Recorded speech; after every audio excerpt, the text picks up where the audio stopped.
Abavubuka ateeke mbabuulire temugayalirira kwambala. Enyambala y'omuntu esalawo kinene.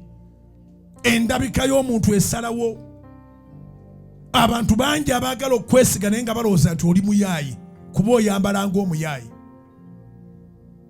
Mu bintu by'oba teweekubako njawulo kwerabirira, kweriisa, kweyambaza. Eno mukubo tojja kutambula na kitanda na kabada na buli. Tojja kutambula nga weetisse ebintu biri bye wagula mu nnyumba. Tojja kutambula nga weetisse wuufa. Ojja kutambula nga tulaba ky'oyambadde. The way you dress addresses you. Yensonga lwaki Dr. Balamu yajja mu t-shirt ne yanziza amamuganda wange. Nona nyongedde ebiri muvubuka muto. Nona nyongedde omutwalo kati myaka gyange gy'obukadde nnyinza nti okubanga ndi mwavu. Sisobola kwavula yangu ya sente ezo gwe. Nona omuwala ampaddeyo ebiri. Era ng'oga nti naaviiramu awo.